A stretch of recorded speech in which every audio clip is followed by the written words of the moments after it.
भी बेसिकली अगर कोई बच्चा तैयारी भी अच्छी करता है और समटाइम कंपार्ट उसकी आ जाती है, क्योंकि मैंने देखा ना पिछले 2 से 3 साल में बहुत ज्यादा बच्चे फेल हुए हैं। क्या रीजन होगी? उनमें से कुछ बच्चे तो ऐसे भी होंगे ना जिन्होंने अच्छी तैयारी की होगी। क्या पेपर को प्रेजेंट करने का भी तरीका होता है? चार जो लिखना होता है कंपलसरी होता है, अगर आप इसको नहीं लिखोगे तो फेल कर देंगे। क्या ये बात सच है? जो फर्स्ट एक्सप्रेशन होता है ना, वो हमने उसको जबरदस्त देना है। बिल्कुल बिल्कुल। अब होता ऐसा है कि उसको पेपर लिखने में, जैसे उर्दू के अंदर आपको पता है जो उर्दू हैंड राइटिंग है ये बहुत ज्यादा वीक होती है, अच्छे लोगों की वीक होती है। इंग्लिश में कमाल है लेकिन ये बहुत ज्यादा कमजोर होती है। तो बीए में पहुंच गए, उसको ये नहीं पता भाई आप इंग्लिश के अच्छे, सिर्फ उर्दू की कमजोर है। बिल्कुल। उसमें जो आपने देखने हैं वो उर्दू वाले देखने हैं, तो उसको अच्छी चाहिए। फिर दूसरी बात यहाँ पे हम हेडिंग्स देना वो नहीं आती, हम हेडिंग देते ही नहीं है। मैंने बेसिकली देखा है कि जोएब भाई पिछले 2 से 3 साल में बच्चे की बीए के वाले से सबसे ज्यादा कंपार्ट इस्लामियत और मुतालिया पाकिस्तान में आई है। तो मैं भी यही आपसे बात करने लगा था, क्या रीजन होती है? क्या बच्चों को टाइम कम मिलता है कि ये पूरे क्वेश्चंस नहीं कर पाते, या फिर डेट्स भी आपको पता है ज़हन में रखनी पड़ती है? समटाइम बच्चे ऐसे भी होते हैं जिनको डेट्स नहीं याद रह पाती, तो वो इस चीज का क्या हल करें? 9, 10, इंटर तक आपको पता है कि बोर्ड का पैटर्न होता है। देन हम व्यूअर्स यूनिवर्सिटी के वाले से बात करें तो वो फिर यूनिवर्सिटी का एक अलग से पैटर्न होता है। अच्छा, बच्चा 9, 10 भी क्लियर कर जाता है, इंटर भी क्लियर कर जाता है, लेकिन बीए में आके वो उसी सब्जेक्ट में जिसको उसने 4 साल पिछले पढ़ा होता है, अच्छी तैयारी की होती है, पास किया होता है, उधर आके वो फेल हो जाता है। क्या रीजन होती है? क्या आया इनकी बेस नहीं अच्छी बनी होती? बिल्कुल। हमारी जो तारीख है पाकिस्तान की तारीख वो सेम है, लेकिन मसला ये है कि 8 क्लास के 9th क्लास के अंदर उसको पूछने का अंदाज और है, 10th क्लास के अंदर और है, फिर हमारी बीए के अंदर और है।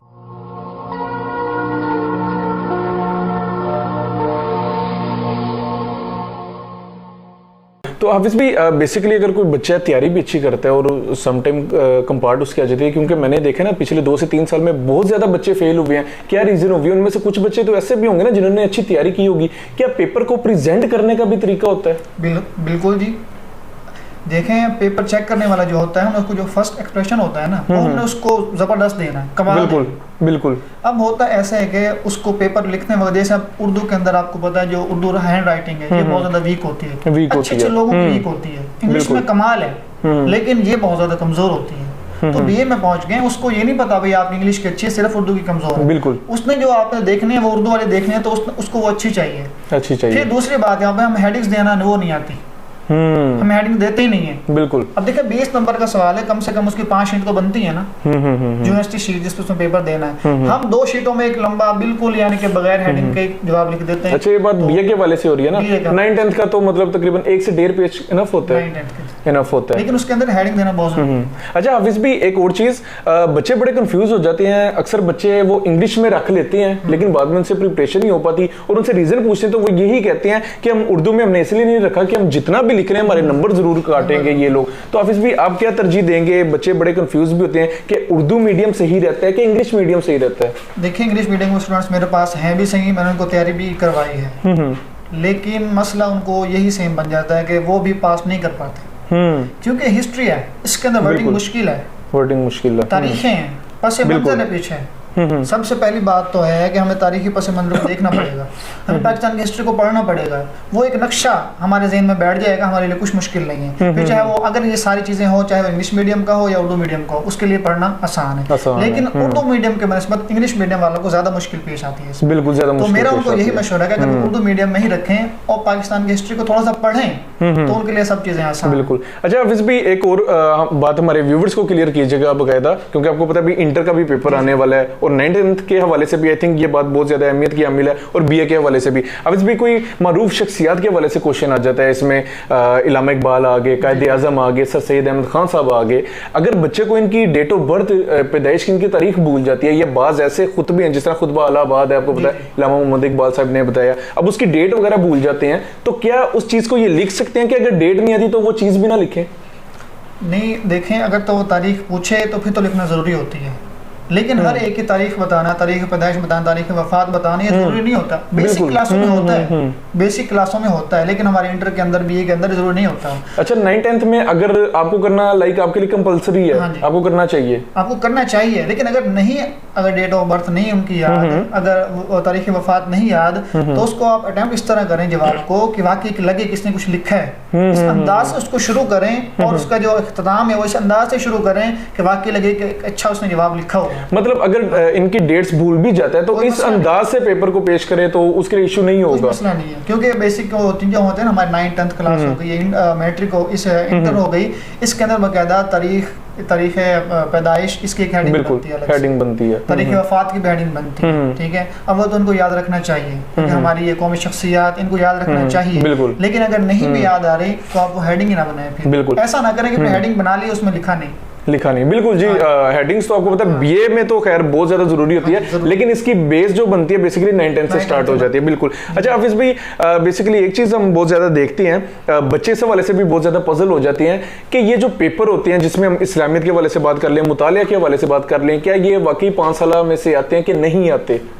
इनके क्वेश्चंस रिपीट होते हैं? काफी हद तक आ जाते हैं, रिपीट होते हैं, लेकिन जो पेपर बनाने वाले होते हैं ना, जाहिर बात है हम स्टूडेंट्स हैं, वो टीचर बन के वहाँ पे बैठे, बिल्कुल ऐसे ही है, उनके सामने भी सारी चीजें होती हैं। ठीक है, तो सबको लेकर उन्होंने चलना होता है। पास पेपर इस बात जाहिर बात है, निसाब तो वही है, आते हैं, लेकिन 100% हम नहीं कह सकते, 50%। बाज़ औक़ात इस तरह भी कुछ साल गुजरे हैं पिछले कि पास पेपर वाले और जो ज़्यादा फेल होने वाले होते हैं वो भी सिर्फ पास पेपर वाले होते हैं, जो आखिरी दिनों में सिर्फ टिप्स पकड़ लेते हैं, तैयारी करते हैं और फिर फेल होते हैं, वो अचानक से फिर पैटर्न चेंज कर देते हैं। अच्छा हाफिज भाई, 9-10 के हवाले से अगर हम बात करें तो बेसिकली आपको पता है एमसीक्यूज भी आते हैं ना, इंटर तक आते हैं एमसीक्यूज वगैरह आते हैं, तो ये बेसिकली क्या इनके लिए भी बच्चों को पूरी बुक को पढ़ना चाहिए कि जो इनके मेन इंपॉर्टेंट क्वेश्चन होते हैं, जैसे अल्लामा इकबाल हो गया, कायदे आज़म वगैरह हो गए, 2 कौमी नजरिया हो गया, इन्हीं क्वेश्चन में से ही एमसीक्यूज बनते हैं?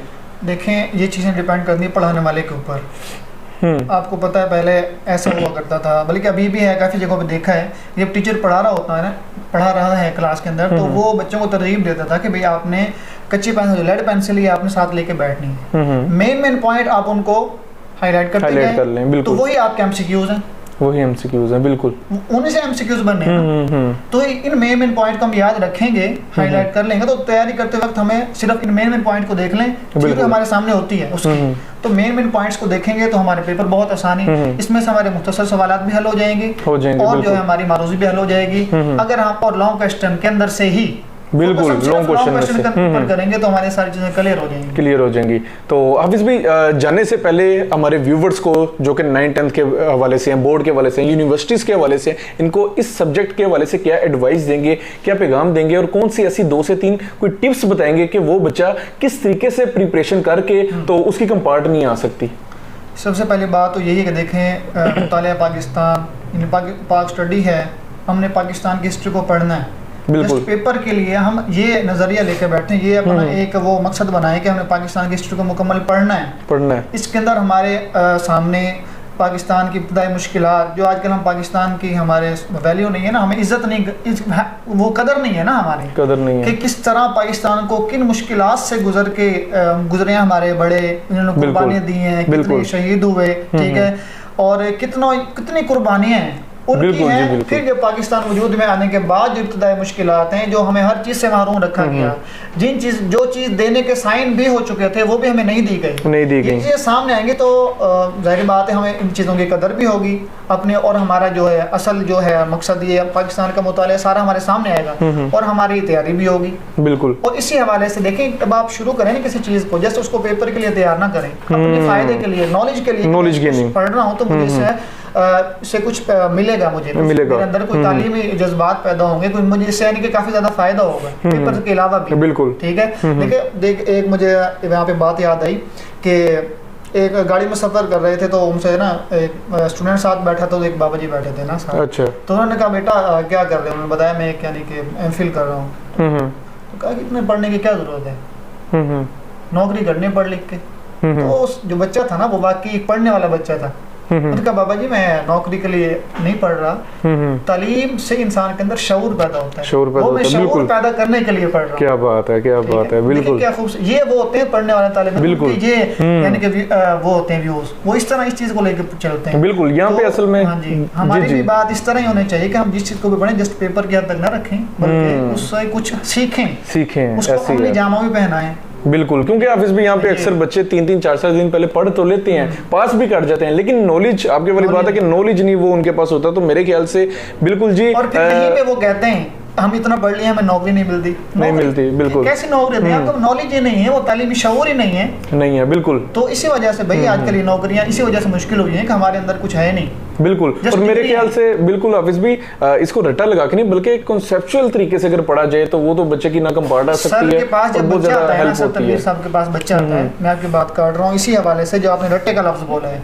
सर के पास जो बच्चे आते हैं ना इंग्लिश क्लास लेने, सर सबसे पहले इसी के ऊपर क्रॉस लगाते हैं, रट्टे के ऊपर। बिल्कुल ऐसे ही है, हमारे रट्टा नहीं चलेगा ऐसे ही। और वाकई सर उसी फिर A to Z लेके चलते हैं, ऐसे ही शुरू से शुरू करवाते हैं। अब एक स्टूडेंट सामने बैठा हो, सर उसको पहले टेंस करवा रहे हो, वो कहता है तो मेरी इज्जत गई और खिलाफ है। बिल्कुल। लेकिन सर इसी मैं बता रहा हूँ रट्टे से बात ऐसे ही है। रट्टा नहीं लगा, पढ़ना है, शऊर हासिल करने के लिए कुछ हमें मिले उससे। बिल्कुल जीरो से स्टार्ट करना पड़ता है ना वो, तो फिर तो बिल्कुल। तो व्यूवर्स अगर इसके अकॉर्डिंग मजीद आप वीडियोस वगैरह भी देखना चाहते हैं तो माशाल्लाह हमारे ज़ुहैब भाई का अपना चैनल भी है यूट्यूब, ज़ुहैब भाई, ज़ुहैब रशीद के नाम से चैनल है, आप इसको लाजमी लाइक सब्सक्राइब कीजिएगा। इंशाल्लाह इसका लिंक हम अपने डिस्क्रिप्शन पे दे देंगे। तो इसके अकॉर्डिंग कोई भी कंफ्यूजन हो, कोई भी क्यूरी हो, हमारे स्क्रीन पे दिए हुए ऑफिशियल नंबर से ही हमसे कॉन्टैक्ट कीजिएगा। ये पिछले दिनों से मैं भी देख रहा था कि बेसिकली कमेंट्स में जो लोग नंबर वगैरह दे रहे हैं वो हमारे नंबर बिल्कुल नहीं है, हमारे सिर्फ यही नंबर हैं जो ऑफिशियल बेसिकली हम अपनी वीडियो पे देते हैं। इसके अलावा जितने भी हैं वो सब फेक फ्रॉड है। तो आप हमसे लाजमी कॉन्टैक्ट कीजिएगा। इसके अकॉर्डिंग कोई भी कंफ्यूजन होगी, कोई भी क्यूरी होगी,